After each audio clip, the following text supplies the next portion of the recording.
I should be more excited than I am today because very soon, within the next couple of days, I'll be holding a copy of The Seven-Figure Marketing Mindset for Novelists in my hand, a proof copy. That book is due out January 2nd, 2023. I wanted to ring in the new year the perfect way with that book for all of you who have been waiting for it and are eagerly anticipating having a copy in your hands. Thank you so much for ordering already. Let me tell you something, though. I have been feeling an extreme sense of doubt. And I know that there are others of you out there because I've been having conversations with you on the side through my Twitter messages, through my email, through my text messages, that there is a lot of doubt when you get to this point of the process. Maybe you've published 7 books. Maybe you've published 14 books. Maybe you've published 28 books. Congratulations. You still have that moment where you wonder, is this the one that's going to flop? Is this the one that's going to do terribly? Am I going to have to rub my face in a big, fat, steaming humble pie? Speaking of big, fat, steaming things, I want you to know that when you have doubt, you need to put it where the sun don't shine. As I'm getting ready for the transition into fall, I find I'm drinking more coffee than ever before.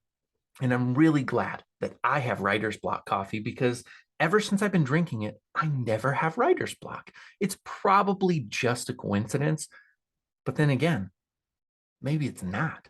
If you want to get yourself a cup of writer's block coffee and a bag of the most delicious beans out there, use the link in my show notes to get yourself 10% off writer's block coffee. It's the only way you can get a discount on the highest grade of coffee beans. You've already had a chance to listen to Ben Sobiek talk about the process.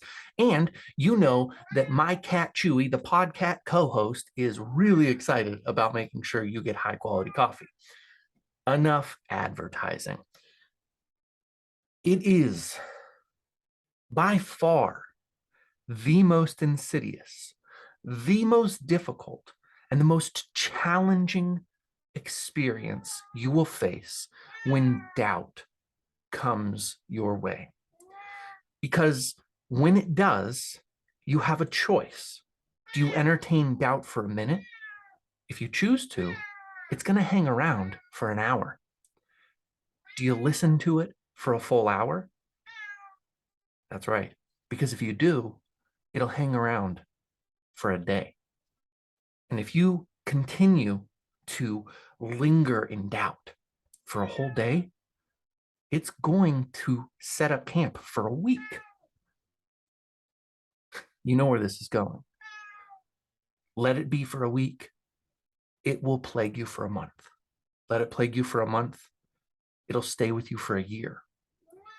And at that point, doubt is a way of life. Every time you have an inspiration, every time you have something exciting that comes into your heart, that comes into your head, that you want to express to the world, that you want to get out there, some belief that, like, maybe you could sell 1,000,000 copies of your novel, that doubt speaks into your head and it tells you, it's going to be too hard.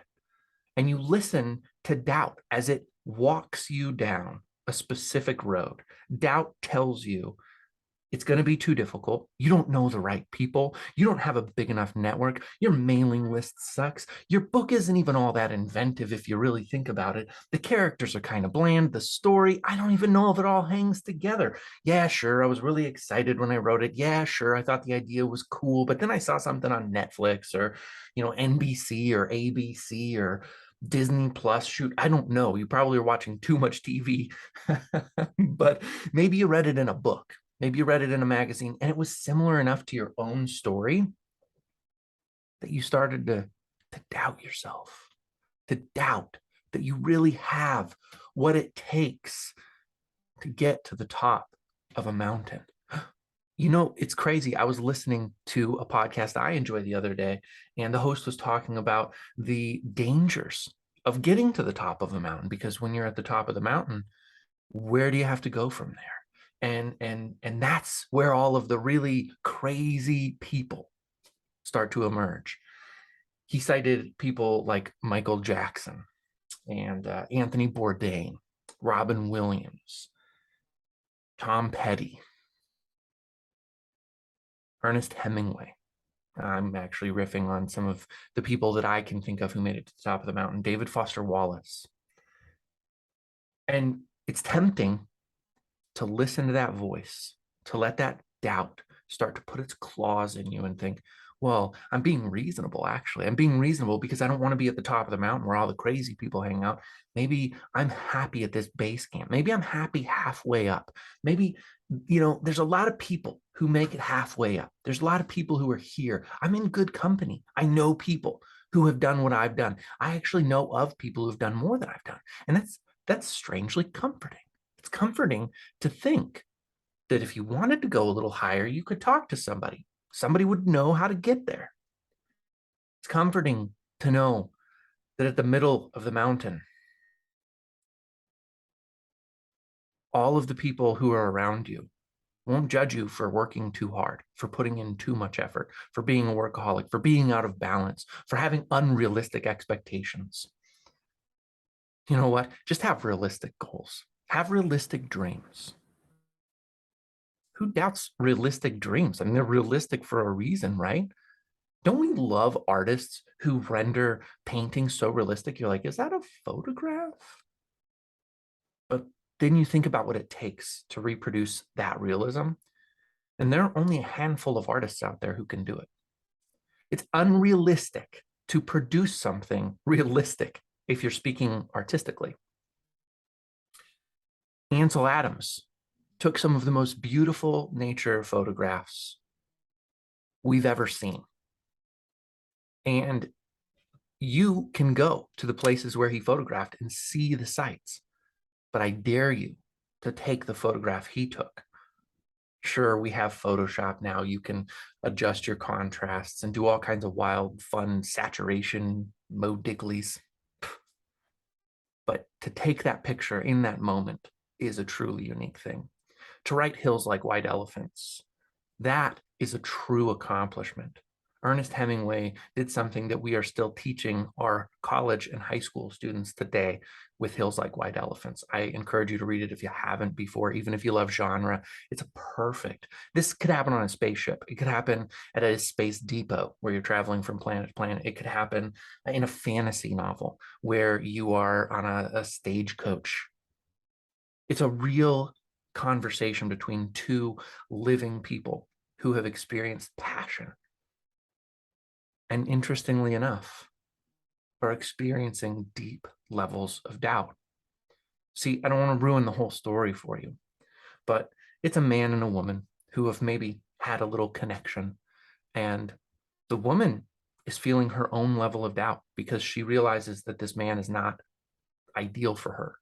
And the man is feeling a little bit of doubt because he's realizing the woman is not ideal for him. But there's something that's kind of holding them together that could possibly compromise their future. Now, you can listen to that doubt and you can say, hey, why don't we just get rid of the problem? Or you can jump into the unreasonable, the unthinkable, and choose something different for yourself. It would have been very uncommon in that day and age to choose something different than the prescribed path. I think it's actually really difficult to do that today. I think if you're a novelist right now, you expect that it is a great thing if you sell 1,000, 2,000, 3,000 copies of your book. I think that you will be proud of yourself because a lot of people right now are telling you, be proud of yourself. And here's my own personal doubt. I'm publishing a book about selling 1 million copies of your book. And I know that my target audience, you've listened to Parastu now, you understand that story. I know my target audience. My target audience is novelists. I am speaking to novelists, but not just novelists who want to sell 1 million copies of their book. How many novelists do you think there are that want to sell 1 million copies of their book? Are there 1 million novelists who want to sell 1 million copies of their book? I'm flipping a coin right now. And my guess is that there is. There are 1 million people out there, and you are one of them. You are listening to me because inside of you, you find that you want to do something amazing, that you want to publish more copies of your book than you ever imagined you could. But I also think it is hard work. It is hard work to tell you to spend $7.99 on my ebook because I have to believe the value is there myself. And that is the pain of doubt. That is the problem that doubt creates. Do I believe my book can help you sell 1 million copies? Do I believe that it can get you in the right mindset? As a matter of fact, I do. But I am personally struggling with doubt, as I know many of you are struggling with doubt. It's a difficult spot to be in. So let's not entertain it anymore. Let's put that doubt where the sun doesn't shine. Let's put that doubt away. That is a choice that we get to make. That is a choice we get to make by not listening to the thought processes anymore, by instead reframing the fear of the unknown and saying, my first steps are right here. This is what I have to do to sell the first copy. This is what I have to do to sell the next 9. This is what I have to do to sell the next 90. Now we're at 100. How do I take 100 and multiply it to 1,000 and then 10,000 and then 100,000 and then 1,000,000? Every step along the way is going to be a challenge. Whenever you do something big, it's difficult to figure out what the next step is. But if you focus on what you are capable of doing right now, if you focus on the action you can take right now that is guaranteed to move you forward, you will get where you are going. But you can't take off on effort. You can't shortcut. You can't rest. There is no rest here. There is only belief. There's only inspiration. There's only fighting doubt. All the books, all the stories, everything you love is people pushing past their comfort zone. That is what kills doubt. Push past your comfort zone. When you think you are hurting, push past your comfort zone. When you think you are finished, do one more thing. When you think you are tired, do one more thing. When it's time to go to bed, stay up one more minute. When it's time to wake up in the morning, set the alarm 1 minute earlier. When it's time to finish writing for the day, write one more sentence. Everything you do. And by the way, I'm borrowing this one more idea from a guy that I think you might enjoy. His name is Ed Mylett. He's been pretty inspirational to me. He's not my very favorite of favorites, but he's great. And his idea is the one more.